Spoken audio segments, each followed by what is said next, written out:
দেখুন হুজুর, কত তাড়াতাড়ি ব্রিজের কাজ চলছে। এই ব্রিজ তৈরি হলে আমাদের গ্রামের ভাগ্য খুলে যাবে। সব কিছু একদম ন্যাচারালি হবে।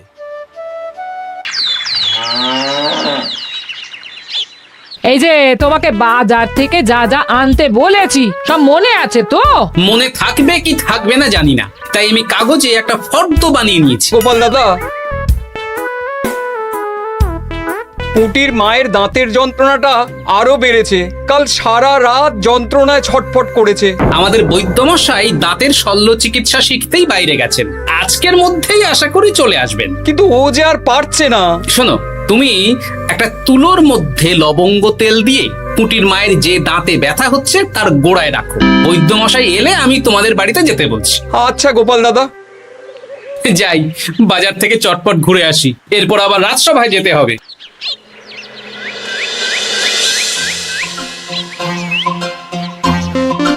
উফ, কি গরম রে বাবা, ছাতা নিয়ে বেরোলে ভালো হতো। এই তো সামনে আখের রস বিক্রি হচ্ছে, একটু আখের রস খাই, শরীরটা বেশ চাঙ্গা লাগবে। ভাই, আখের রস কত করে দিচ্ছ? 1 ভাঁড় 10 আনা গোপাল দাদা।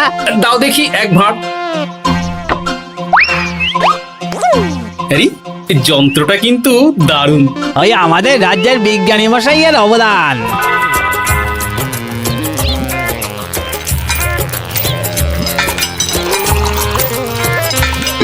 এই নাও গোপাল দাদা।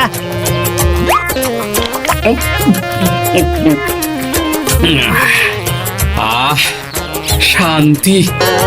এই নাও ভাই, তোমার 10 আনা।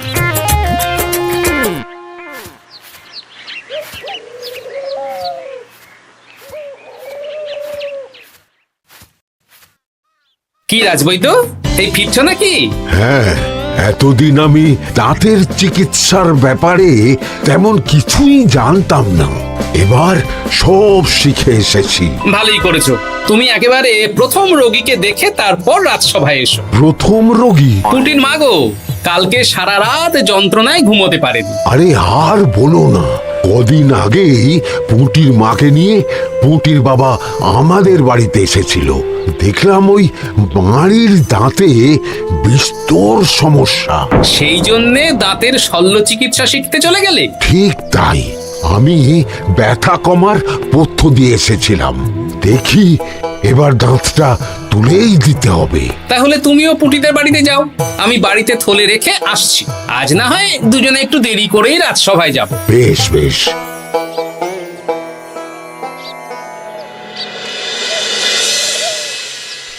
দেখুন মহারাজ, দেখুন আজকে রাজবৈদ্য আসেনি, আর ওদিকে গোপালও ডুব দিয়েছে। এই আনন্দে আমাদেরও ছুটি দিয়ে দিন মহারাজ। কি আনন্দে? এই গরমে বাড়ি বসে একটু আমপানার শরবত খাবো আর ঘুমবো। রাজ্যের সেনাপতি যদি বিশ্রামের কথা বলি, তাহলে আমার আর কিছুই বলার নেই।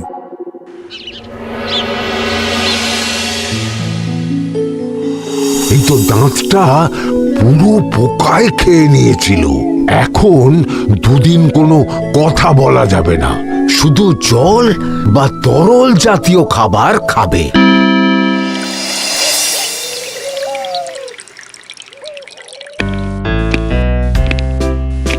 ওই তো গোপাল আর রাজবৈদ্য দুজনে একসাথে রাজসভায় ঢুকছে। রাজবৈদ্য মশাই ওনার জীবনের প্রথম শল্য চিকিৎসা করছিলেন, তাই আমিও দেখছিলাম। তা কি রাজবৈদ্য, সফল হয়েছ? হ্যাঁ মহারাজ, পুঁটির মায়ের একটা মাড়ির দাঁত পোকায় খেয়ে নিয়েছিল, সেটাই তুলে দিলাম। ভালোই হলো, আমাদের রাজ্যে কোনো দাঁত তোলার বৈদ্য বা চিকিৎসক ছিল না। এখন তুমি সাধারণ রোগ ব্যাধি নিরাময়ের সাথে সাথে দাঁতের চিকিৎসাও করবে। কিন্তু মহারাজ, একটা যে সমস্যা আছে। আবার কি সমস্যা? আমি যে দাঁতের শল্য চিকিৎসা করি, এটা তো আর রাজ্যবাসী জানে না। তাই কতজন আর আমার কাছে আসবে সে নিয়ে আমার সন্দেহ আছে। মানে তুমি চাইছো যাতে তোমার কাছে বেশ কিছু রোগী তাড়াতাড়ি আসুক, যাতে তুমি অনুশীলনও করতে পারো, তাই তো? একদম ঠিক ধরেছেন মহারাজ। কাজ না করলে হাত পাকাবো কি করে? তাহলে ঢেড়া পিটিয়ে বলে দিলেই তো হয়। এতে তেমন ভালো কাজ হবে বলে মনে হয় না। তা তুমি কি বলতে চাইছো গোপাল? প্রচার হবে, কিন্তু একটু অন্যভাবে। কিভাবে? আজ বিকেলে আমি রাজবৈদ্যর হয়ে প্রচার করব, শুনে নেবেন। বেশ। শুনুন শুনুন শুনুন, আমাদের কৃষ্ণনগরের রাজবৈদ্য এখন দাঁতের শল্য চিকিৎসাও করছেন। যারা যারা আমাদের রাজবৈদ্যের কাছে দাঁত তোলাবেন, তাদের দাঁত তোলার পরে দুদিন কোনো শত্রু থাকবে না। চিকিৎসার সময় সকাল 7টা থেকে সকাল 10টা পর্যন্ত।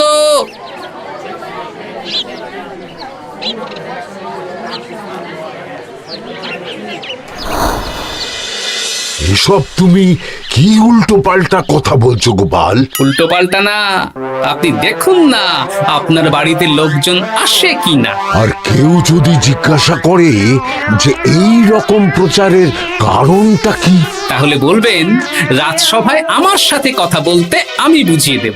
বেশ।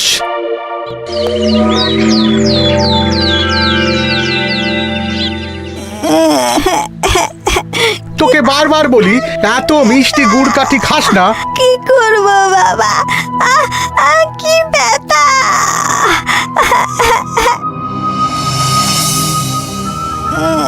বাড়ি আছেন নাকি বৈদ্যমশাই?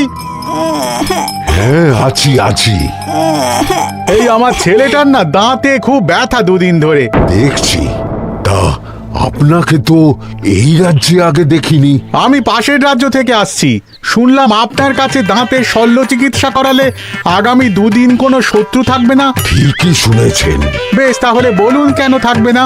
আগে চিকিৎসাটা করি, তারপর বলছি।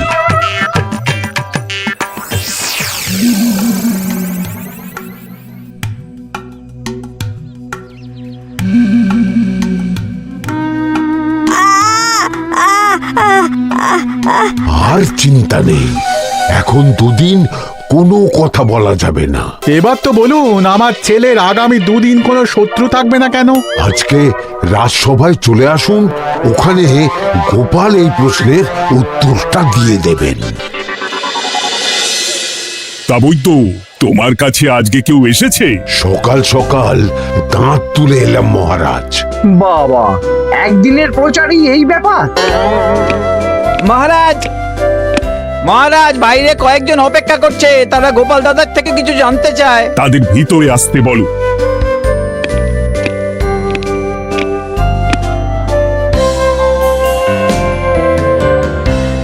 আজ আমার ছেলে বৈদ্যমশাইয়ের কাছে একটা দাঁত তুলিয়েছে। আমি জানতে চাই প্রচার অনুযায়ী আমার ছেলের নাকি আগামী দুদিন কোনো শত্রু থাকবে না, সেটা কেন বলা হয়েছে? আমরাও জানতে চাই। বলতে পারি, কিন্তু কথা দিতে হবে। এই কারণটা বাইরে আর কাউকে বলা যাবে না। বেশ, বলবো না। বাংলায় একটা প্রবাদ আছে, বোবার শত্রু নেই। মানুষ সাধারণত কথার বিনিময়ে মতবিরোধ, বিবাদ বা শত্রুতা করে। যে ব্যক্তি কথা বলতে পারে না, তাই তার সঙ্গে কথা বলে মতবিরোধ হওয়ার কোনো সুযোগই নেই। মানে যার যার দাঁত তোলা হবে, তারা তো আগামী দুদিন কথা বলতে পারবে না। আর কথা না বললে কোনো বিবাদ হওয়ার ব্যাপার নেই। আর বিবাদ না হলে কারো সাথে শত্রুতাও হবে না। কি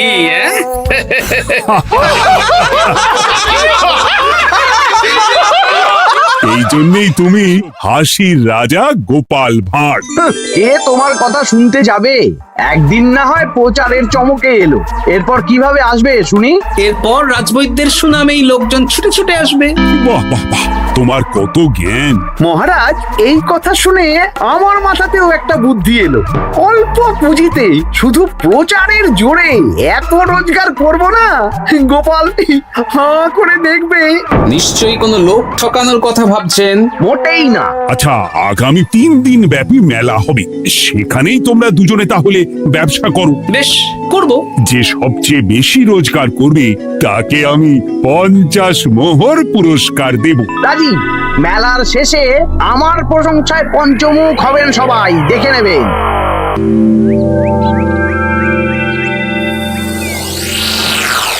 খুব তো বড় মুখ করে বলে এলেন যে ব্যবসা করবেন মেলার মাঠে, তা আপনি কি ব্যবসা করবেন শুনি? ভাগ্য পরীক্ষার দোকান দেব। মানে?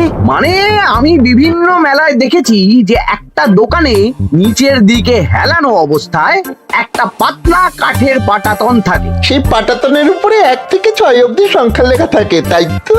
হ্যাঁ, যারা মেলায় ভাগ্য পরীক্ষা করতে আসবে তাদের ফাঁপা লোহার 6টা বল দেয়া হবে।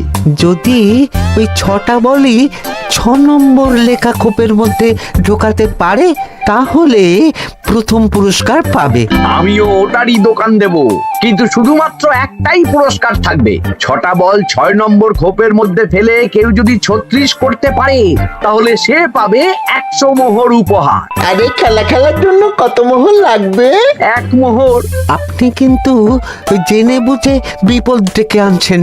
একজন কেউ ফেলে দিলেই আপনার হাত থেকে 100 মোহর ফসকে যাবে। আরে মেলার ভিড়ে যদি আপনি পুরস্কার না দেন তাহলে জনতার একটা মারও ফসকাবে না। আরে সেই জন্যই তো তোদের পোষা। তোদের মধ্যে যে কোনো একজন ওই কাঠের পাটাতনের নিচে লুকিয়ে থাকবি। যখনই দেখবো কেউ 36 করে ফেলছে আমি গলা ঠাকরাবো আর তোরা কাঠের পাটাতনটা হালকা করে নিচ থেকে নাড়িয়ে দিবি। এটা তো দারুণ বুদ্ধি। কি বলছো গোপাল, তুমি আখের রসের দোকান দেবে? হ্যাঁ, এই গরমে আখের রসের বেশ চাহিদা। তোমার বানানো ওই যন্ত্রের চাকা ঘোরাবো আর আমার ভাগ্যের চাকা ঘুরবে। সে ঠিক আছে, আমার কয়েকটা যন্ত্র বানানোই আছে। তুমি না হয় মেলায় ব্যবহার করো 3 দিন। ব্যাস, আর চিন্তা নেই। এবার শুধু জমিয়ে আখের রস বিক্রি করব, সাথে বিভিন্ন মশলা, বরফ আর পাতিলেবুর রস দেব।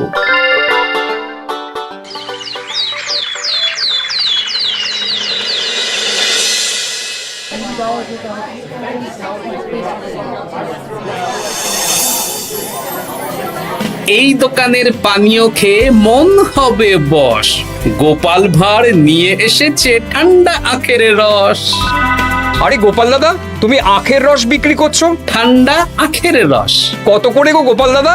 1 ভাঁড় মাত্র 10 আনা। 6 ভাঁড় দাও। এক্ষুনি দিচ্ছি। আসুন আসুন আসুন, সবাই আসুন। আসুন আসুন আসুন, এদিকে আসুন, এদিকে আসুন, ভাগ্য পরীক্ষা করুন। 1 মোহরে 100 মোহর।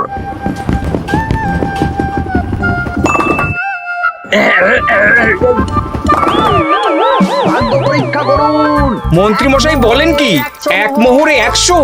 তুমিও ভাগ্য পরীক্ষা করাবে নাকি? একবার বাজিয়ে দেখতে দোষ কি? দাও, আখের রস খেয়ে বরং চলে যাই। এই তো হয়ে এসেছে। এই নাও, ধরো।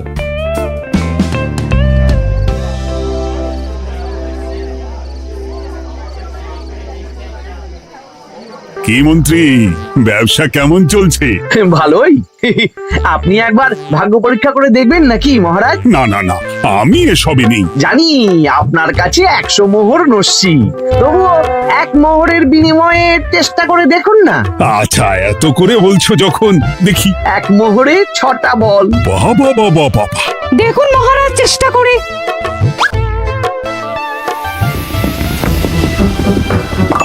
এই তো একটা 6 পড়েছে, আবার চেষ্টা করুন। জয় মা, জয় মা। আবার 6। সাবাস। দেখুন হয়ে যেতে পারে, আর তো মাত্র 4টে বাকি। দেখি তৃতীয়টা। আরে পাস, আবার 6। নিন খেলুন। এই যা, হলো না। আরেকবার প্রথম থেকে চেষ্টা করবেন নাকি মহারাজ?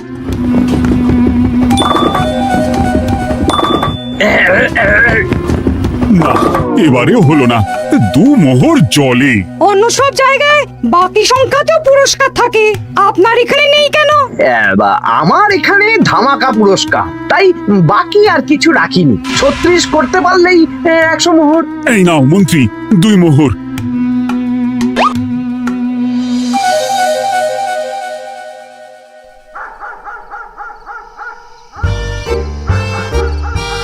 কি মন্ত্রী মশাই, আর তো মেলায় লোকজন নেই, বাড়ি যাবেন না? তুমি যাও না, আমি একটু পরে যাব। বেশ, আমি এগোলাম।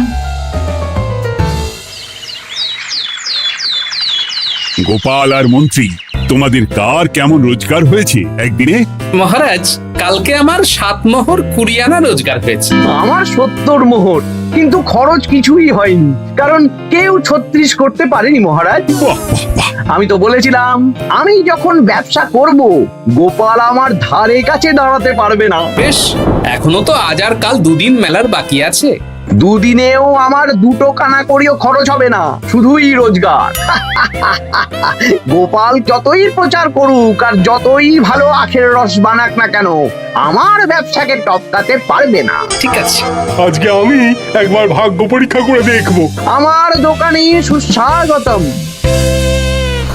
নাও সেনাপতি, চেষ্টা করে দেখো। দিন বল। আমিও সেনাপতির খেল দেখতে এলাম। প্রথম বল, এই যে গড়িয়ে গড়িয়ে গড়িয়ে 6 নম্বর, সাব্বাস সেনাপতি।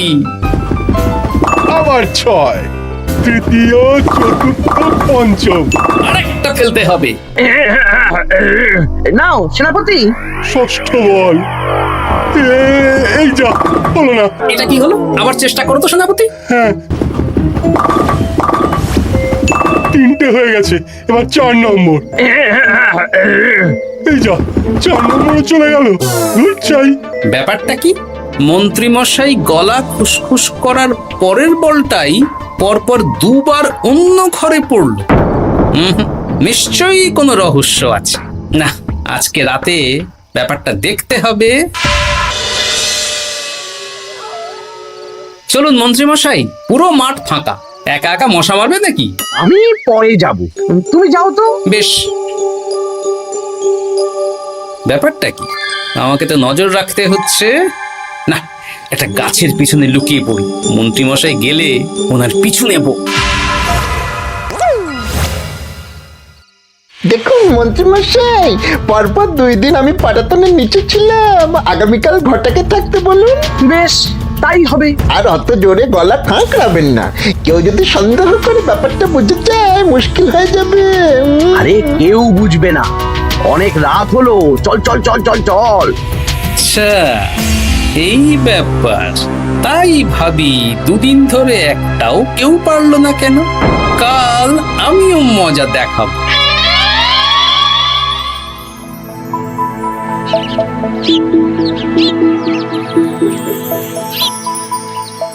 বাবা চলে এসেছেন দেখছি।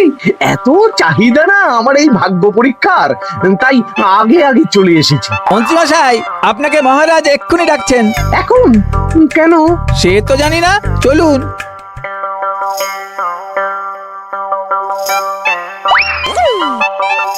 এই বেটা ঘটা, এবার বেরো। এ কি গোপাল দাদা, তুমি? হ্যাঁ আমি। খুব চালাক ভেবেছিস না? মন্ত্রী মশাইয়ের খেলা আজকে শেষ। প্রহরী, একে ধরে নিয়ে যাও।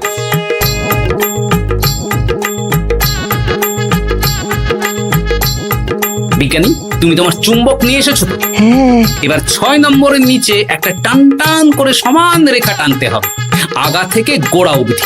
তুমি তো সব সকালে বুঝিয়েই দিয়েছো, দাঁড়াও দাগটা টেনে নি।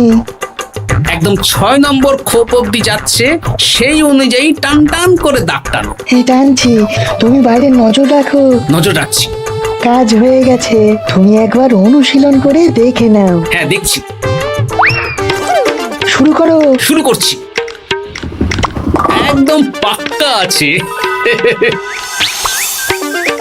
দূর, কেউ ডাকেনি, অকারণে সময় নষ্ট করলো। কতগুলো খদ্দের ফিরে গেছে কে জানে। কি হলো মন্ত্রী মশাই, এত রাগ কিসের? রাগ হবে না, ওরই বেটা আমার সাথে মজা করছিল। বেশ, অনেকজন খদ্দের ফিরে গেল, আমার কত ক্ষতি হয়ে গেল। আমি খেলে আপনার ক্ষতিপূরণ দিতে পারি। তুমি খেলবে? হ্যাঁ, ভাগ্য পরীক্ষা করতে দোষ কোথায়? ওই তো বেশ কয়েকজন সভাসদেরা আসছেন, সবার সামনেই খেলবো। তাহলে শুরু করি। হ্যাঁ, শুরু করো।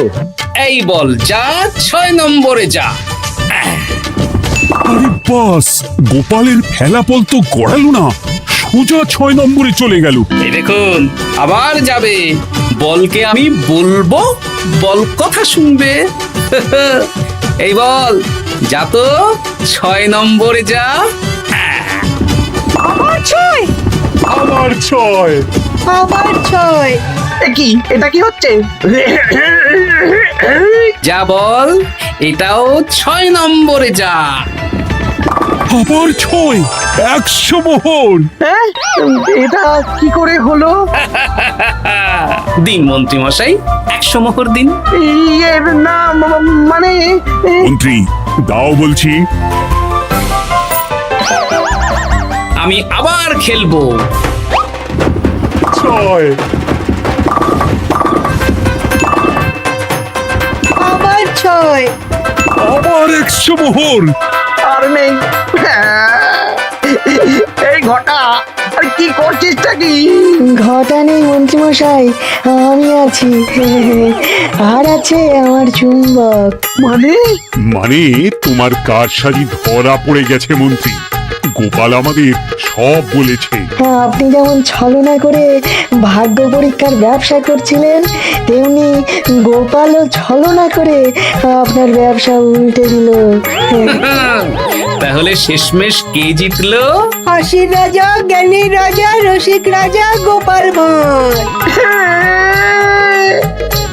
লোকের ভাগ্য পরীক্ষা করছিলাম, আর আমারই দুর্ভাগ্য নেমে এলো।